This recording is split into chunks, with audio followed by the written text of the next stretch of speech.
이 아침의 마지막에 하소서 올리기가 쉽지 않은데 너무너무 은혜롭게 잘해주셨습니다. 특별히 왜 이렇게 찬양이 풍성한가 했더니 오늘은 이 비올라 엄주희 선생님이 이렇게 연주를 더해 주어서 찬양이 더 풍성해진 것 같습니다. 여러분, 좋은 연주자는 내가 돋보이는 것이 아니라 우리 팀이 돋보이게 하는 연주자가 좋은 연주자입니다. 좋은 성도도 마찬가지입니다. 내가 돋보이는 것이 아니라 주님이 돋보이게 하는 성도가 좋은 성도가 되는 줄로 믿습니다. 여러분, 우리 한 사람 한 사람이 주님을, 교회를 돋보이게 하는 좋은 하나님의 사람들이 될 수 있기를 주님의 이름으로 축원합니다. 지난주에 우리는 이 억울하게 2년 동안 옥살이를 했던 이 사도 바울에 관한 말씀을 함께 나눈 바가 있습니다. 제가 있었더라면 덜 억울했을 터인데 이 총독 벨리스크스가 참 나쁜 사람입니다. 유대인들의 정치적 인기를 얻기 위하여 바울을 가둬둡니다. 그리고 또 한 가지 이유는 바울에게 돈을 받을까 하여 무전유죄. 바울은 돈이 없어서 억울한 옥살이를 했습니다. 얼마나 억울했겠습니까?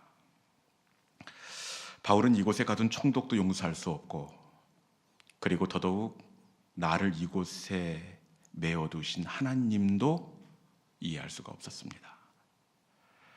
그런데 여러분, 이 묶임의 시간은 바울의 입장에서 보면 가둠이지만 하나님의 입장에서 보면 이것은 가둠이 아니라 하나님의 지키심이었고 하나님의 보호하심이었습니다. 당시 유대인들의 암살 대상 1순위가 누구입니까? 이 사도 바울입니다. 배를 타러 가면 배에서도 암살조가 기다립니다. 바울이 예루살렘 구금소에 이렇게 구금되어 있는데 바울을 죽이기 전에는 먹지도 마시지도 자지도 않겠다는 40명의 암살단이 있습니다. 여러분, 지난번 서울 이 법원을 습격한 윤어게인은 저리 가라입니다. 이 사람들은 먹지도 마시지도 자지도 않겠다. 이런 상황 가운데 바울이 열정 하나로 현장을 누볐다고 생각해 보십시오. 어떻게 되었겠습니까? 여러분, 바울에게 막으심은 막으심이 아니라 하나님의 보호하심이었습니다. 저와 여러분의 막으심 역시 마찬가지가 되는 줄로 믿습니다. 오늘 우리가 나누게 될 말씀은 이 바울의 에베소 사역을 배경으로 하고 있습니다. 지금 지도에서 에베소를 아무리 찾아도 에베소를 찾을 수가 없습니다. 성경 당시는 이 에베소 이렇게 지명이 붙었지만 지금은 이 튀르키의 셀주크입니다. 바울이 에베소에서 이 셀주크에 머물면서 이 3년 동안 이 교회에서 목회를 합니다. 여러분, 그런데 좀 이상하지 않습니까? 바울은 원래 멈추는 사람이 아닙니다. 바울은 빠르게 속도감 있게 복음을 증거하고 옮겨가는 복음 증거 스타일입니다. 그런데 갑자기 에베소에서부터 지금부터는 바울이 멈췄다가 옮겨가고 목회를 했다가 옮겨가고 이렇게 합니다. 여러분, 왜 갑자기 바울이 전도 방법을 바꾸게 되었을까요? 그 이유가 있는데, 그것은 바울이 이때를 기점으로 한 가지를 알게 되었습니다. 성령께서 감동을 주시는데 바울이 생각했던 조급한 만큼 주님께서 빨리 이 땅에 오시지 않는다는 것을 바울이 성령의 감동을 통하여 알게 되었습니다. 바울은 주님 금방 오실 줄 알았습니다. 그런데 이때를 기점으로 주님이 내가 생각했던 것만큼 급하게 오시지 않는다. 여러분, 그래서 바울은 주님 오실 때까지 이 복음의 물줄기가 멈추지 않고 그때까지 흘러가야 한다는 것을 알았습니다. 이 사명을 감당할 수 있게 하는 곳이 바로 교회입니다. 여러분, 교회는 오늘을 사는 곳이 아닙니다. 교회는 주님 오실 때까지 길을 내놓은 곳, 그것이 바로 교회입니다. 교회는 오늘 이곳에 은혜를 머금는 곳이 아닙니다. 주님 오실 때까지 계속해서 은혜를 흘려보내는 곳, 그것이 바로 교회입니다. 여러분, 우리 교회가 머무는 교회가 되지 않기를 원합니다. 주님 오시는 그날까지 길을 만들고 은혜를 흘려보내는 우리 시온영광교회가 될 수 있기를 주님의 이름으로 축원합니다. 바울이 에베소에 도착해서 이제 목회를 시작하려고 합니다. 그런데 안타깝게도 에베소는 이 목회가 되는 곳이 아닙니다. 참 어렵고 황량한 이 복음의 불모지나 다름없는 곳입니다. 뭘 심어도 안 됩니다, 여러분. 왜 그러느냐? 에베소는 일단 아쉬울 것이 없는 동네입니다. 모든 것이 풍족합니다. 이 셀주크는 이 동서양의 무역이 지나가는 항구 도시 길목에 있습니다. 그렇기에 경제적으로도 너무너무 풍요롭습니다. 여러분, 부족함이 없는 사람은 복음을 받아들이지 않습니다. 그리고 이 에베소는 뼛속까지 우상에 젖어 있는 도시입니다. 이 도시 전체가 이 아데미 신전을 중심으로 움직이고 있습니다. 아데미 신전이 에베소를 먹여 살립니다. 이 아데미 신전 때문에 우상을 만드는 공장이 있습니다. 공장에서 생산된 우상을 만들어 파는 상점도 이 우상 아데미 때문에 먹고 살고 있습니다. 이 우상은 저들의 생활 수단이면서 문화였고 밥줄이었습니다. 조상 대대로 뼛속까지 이 아데미 우상에 젖어 있는 도시. 여러분, 이러니 전도가 되겠습니까? 그리고 이 에베소는 이 사람들의 성품과 기질이 이 복음을 받아들일 성품이 아닙니다. 얼마나 다혈질적이고 고집스러운지. 뒤쪽에 보면 우상을 만들고 파는 사람들이 손해가 나게 되자 데모를 하게 됩니다. 그런데 이 데모대가 상당합니다. 그런데 이 사람들을 성경은 어떻게 이야기하느냐? 알고 왔을까요? 모르고 왔을까요? 네, 우리 사도행전 19장 32절에 있는 말씀 같이 한번 읽어봅시다. 저들의 기질을 알 수 있는 대목입니다. 같이 한번 읽어볼까요? 자, 시작. 사람들이 외쳐 어떤 이는 이런 말을, 어떤 이는 저런 말을 하니 모임 무리가 분란하여 태반이나 어찌하여 모였는지 알지 못하더라. 아멘. 어떻게 되어 있습니까? 알고 왔습니까? 모르고 왔습니까? 그런데 절반이 아니라 태반이나 거의 전부입니다. 태반이나 알지도 못하는데 2시간 동안이나 도시가 떠들썩하는 데모에 동참을 합니다. 아주 즉흥적이고 다혈질적이고 아주 거친 성품입니다. 이런 도시가 에베소인데 이 에베소는 목회가 안 됩니다. 복음이 뿌리를 내릴 수 없는 척박한 황무지입니다. 이런 에베소인데 에베소가 어떻게 되었느냐? 어느 순간 에베소의 공기가 달라집니다. 어느 순간 에베소의 문화가 흔들리기 시작합니다. 먼저 에베소의 경제적인 그 기초를 떠받고 있었던 우상 산업이 무너지게 됩니다. 공장들의 기계가 멈춰섭니다.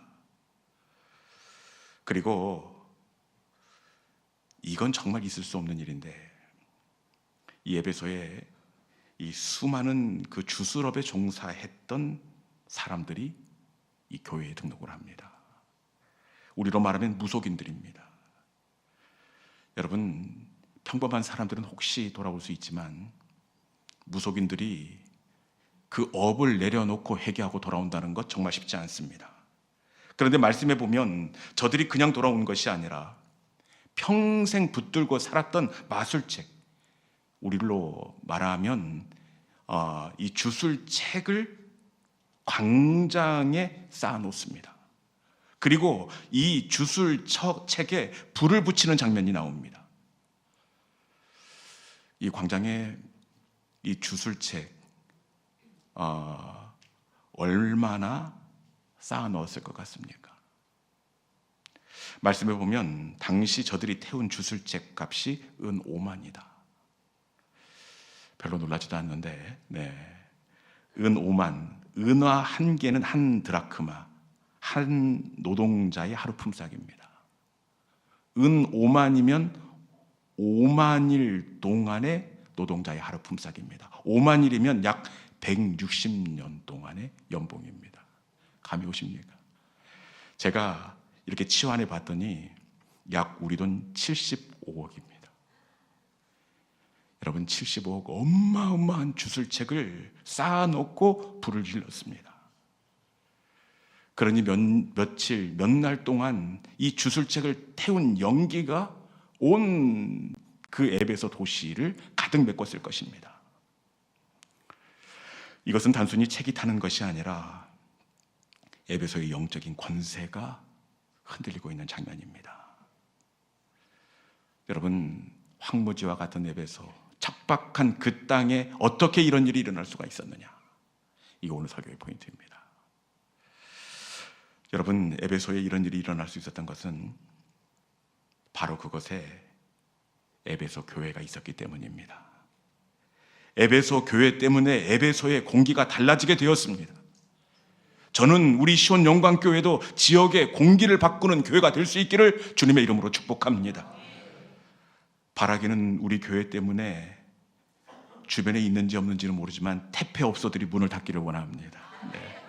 우리 교회 때문에 밤문화가 달라지고 남편들이 일찍 들어오기를 간절히 축원합니다. 아니, 이렇게 화면이 크게 나올 줄 몰랐더니 찬양대 쪽에 남편들이 조금 문제가 있는 것 같습니다. 여러분, 에베소 교회 때문에 에베소의 공기가 달라졌습니다. 그런데 말씀을 자세히 들여다보니까 단순히 에베소 교회가 그곳에 있었기 때문에 에베소가 달라진 것이 아니더라고요. 여러분, 말씀을 보면 그 전에도 에베소 교회는 그 자리에 있었습니다. 오늘이 19장인데 18장에도 있었고 그 전에도 에베소 교회가 있었습니다. 그런데 이때는 여전히 우상의 도시였습니다. 여전히 영적인 깊은 어두움에 눌려있던 도시였습니다. 교회가 있었지만 그 어떤 영향력도 나타나지 않았습니다. 여러분, 에베소 교회가 지역의 공기를 바꾸게 된 것은 바로 바울이 부임하면서 잠들어 있던 교회가 살아났기 때문이 되는 줄로 믿습니다. 교회가 살아날 때 에베소 도시도 비로소 기지개를 켜고 일어나게 되었습니다. 여러분, 교회는 존재도 중요합니다. 그런데 존재보다 더 중요한 것은 깨어있음이 더 중요한 줄로 믿습니다. 똑같은 에베소입니다. 똑같은 에베소 교회가 있었지만 지금까지 걷던 일도 일어나지 않았습니다. 교회는 존재가 아니라 깨어있음이 훨씬 중요합니다. 교회는 성도가 몇 명인지가 중요한 것이 아니라 몇 명이 깨어있는지가 훨씬 더 중요한 줄로 믿습니다. 여러분, 우리 교회가 단순히 존재하는 교회가 되지 않기를 원합니다. 우리 교회가 깨어있는 교회, 영적인 교회를 바꾸는 교회가 될 수 있기를 주님의 이름으로 축복합니다. 그러면 에베소 교회가 어떻게 깨어날 수가 있었을까요? 그 전에도 에베소 교회가 있었잖아요. 그런데 언제 어떻게 에베소 교회가 깨어나 지역의 공기를 바꾸는 이 살리는 교회가 될 수 있었느냐? 그 비결이 사도행전 19장 6절에 있습니다. 사도행전 19장 6절에 우리 한번 같이 한번 읽어볼까요? 자, 시작. 바울이 그들에게 안수하며 성령이 그들에게 임하심으로 방언도 하고 예언도 하니. 아멘. 에베소 교회가 일어나고 깨어난 비결을 찾으셨습니까? 말씀해 보니까 성령이 그들 가운데 임하심으로. 여러분, 그것은 저들 가운데 성령께서 임하셨기 때문입니다. 그 전에는 말씀해 보니까 성령의 계심도 알지 못하더라. 성령도 알지 못했습니다. 알지 못했기에 깊이 잠들어 있었습니다. 그런데 성령이 임할 때 교회가 깨어나게 되었습니다. 오직 성령만이 잠든 교회를 깨우는 능력이 있는 줄로 믿습니다. 초대 예루살렘 교회가 깨어난 것 역시 마찬가지입니다. 그것 역시 성령께서 급하고 강한 바람으로 저들 가운데 임하셨기 때문입니다. 여러분, 그런데 말씀은 이날의 성령을 어떻게 표현합니까? 급하고 강한 바람이라고 말씀합니다. 왜 성령을 바람이라고 이야기하느냐? 그것은 바로 성령은 흔들어 깨우시는 영이기 때문입니다. 바람이신 성령이 초대교회를 흔들 때 초대교회는 마침내 기지개를 켜고 일어나게 되었습니다. 여러분, 성령은 잠들어 있는 심령을 깨우시는, 흔들어 깨우는 하나님의 손이 되는 줄로 믿습니다. 성령이 흔들어 깨우면 교회가 일어납니다. 성령이 흔들어 깨우면 가정도 일어나고 성도도 일어납니다. 이 시간 성령의 바람이 우리 가운데 불어오기를 주님의 이름으로 축원합니다. 우리 교회에도 불어오고 우리 가정에도 불어오고 우리 자녀들 가운데도 불어와 깨어나고 일어나는 은혜가 이 성령 강림절 주일 아침에 우리 가운데 경험되어지기를 주님의 이름으로 축원합니다. 그러면 이 언제 성령이 에베소 가운데 임재하게 되었느냐? 이게 중요합니다. 성령이 흔들어 에베소 교회를 깨웠는데 그 시점이 언제이냐? 다시 본문 19장 6절 말씀 한번 같이 읽어봅시다. 다시 한번 열어주시겠습니까? 그 전에 한번 읽어봅시다. 언젠지. 자, 시작. 바울이 그들에게 안수하며 성령이 그들에게 임하심으로 방언도 하고 예언도 하니. 아멘. 여러분, 성령이 언제 에베소 가운데 임하게 되었습니까? 말씀해 보니까 바울이 그들에게 안수하며, 바울이 기도할 때입니다. 그리고 그 다음에 성령이 그들에게 임하심으로 이렇게 되어 있습니다. 여러분, 성령은 기도할 때 임하시는 영이 되는 줄로 믿습니다. 성령은 기도하실 때 임합니다. 우리 예수님도 어떻게 되었습니까? 기도하실 때 예수님께 비둘기 같은 성령이 임하게 되었습니다. 우리 누가복음 3장 21절 22절 말씀 같이 한번 읽어봅시다. 우리 예수님께서 공생애를 시작하기 전 요단강에서 세례를 받으십니다. 그리고 성령께서 예수님께 임재하시는데 그때가 언제인지 같이 한번 읽어보겠습니다. 자, 시작. 예수도 세례를 받으시고 기도하실 때 하늘이 열리며 성령이 비둘기 같은 형체로 그 위에 강림하시더니. 아멘. 네. 언제입니까? 세례를 받으시고 기도하실 때 하늘이 열렸습니다. 기도할 때 비둘기 같은 성령이 임하셨습니다. 여러분, 기도하면 우리 가운데도 동일하게 하늘 문이 열리고 기도하면 성령이 임하게 되는 줄로 믿습니다. 여러분, 예수님이니까가 아닙니다. 이것은 원리이고 법칙입니다. 오순절날 초대 가운데 성령이 임재하심도 마찬가지입니다. 저들이 마가의 다락방에 모여서 어떻게 하고 있습니까? 오로지 기도에 힘썼더라. 여러분, 오로지 기도에 힘썼더라. 이때 저들을 흔들어 깨우는 바람 같은 성령, 불 같은 성령이 저들 가운데 임하게 되었습니다. 특별히 기도했는데 오순절날 어떻게 기도했습니까? 함께 모여 120명이 기도합니다. 여러분, 성령은 혼자 기도할 때도 찾아오시지만 함께 기도할 때 강하게 역사하는 하나님의 영이 되는 줄로 믿습니다. 오늘 에베소 교회도 마찬가지입니다. 바울이 혼자 기도한 것이 아닙니다. 부족하지만 성령이 계신 줄도 모르는 연약한 에베소 성도들이었습니다. 그러나 저들이 함께 기도할 때 저들을 흔들어 깨우는 성령님이 저들 가운데 임하게 되었습니다. 여러분, 함께 모여 기도하면 공동체를 흔들어 깨우는 성령의 역사가 나타나게 될 줄로 믿습니다.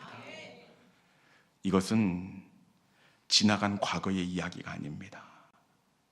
여러분, 지금도 동일하게 우리 가운데 적용되는 영적인 법칙이 되는 줄로 믿습니다.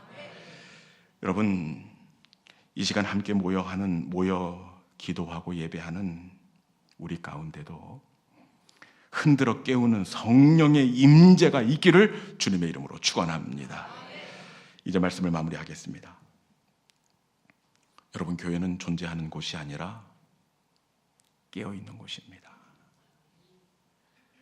똑같은 에베소 도시, 똑같은 에베소 교회가 있었지만 여러분, 그 어떤 능력도 그 어떤 영향력도 나타나지 않았습니다. 그런데 교회가 깨어날 때 도시가 깨어납니다. 에베소 교회가 성령으로 뒤집어질 때 에베소 도시가 전체가 뒤집어지는 역사가 나타나게 되었습니다. 여러분, 문제의 핵심은 세상이 아니라 교회이고, 교회보다 더 중요한 것은 깨어 있음이 훨씬 더 중요한 줄로 믿습니다. 여러분, 주변을 바꾸려고 하지 마십시오. 주변이 아니라 교회입니다. 하나님은 교회를 먼저 깨우기를 원하시고 움직이는 교회인 저와 여러분을 깨우시기를 원하십니다. 우리가 깨어나면 가정이 깨어납니다. 교회가 깨어나면 호송동이 깨어나고, 우리 교회가 일어나면 전주가 일어나게 될 줄로 믿습니다. 교회를 흔들어 깨우는 하나님의 손은 바로 바람 같은 성령님입니다. 성령님이 흔들면 일어나고 깨어나고 기지개를 켭니다. 오늘 성령 강림 주일에 우리 교회도 바람이신 성령께서 흔들어 깨워 주시고, 여러분의 자녀도 흔들어 깨우심으로 말미암아 우리의 주변이 깨어나고 일어나는 성령 강림 주일 아침이 될 수 있기를 주님의 이름으로 축원합니다. 이 시간 주신 말씀을 기억하면서 성령의 바람 우리 가운데 불어오게 하여 주옵소서. 성령의 바람이 불어올 때에 교회가 일어나게 되고, 교회가 일어날 때에 황무한 이 땅도 일어나게 될 줄로 믿습니다. 이 시간에 성령의 흔들어 깨우시는 그 바람의 느낌을 마음에 품고, 이 시간에 이 땅의 황무함을 보소서 우리 함께 찬송으로 나아가도록 하겠습니다.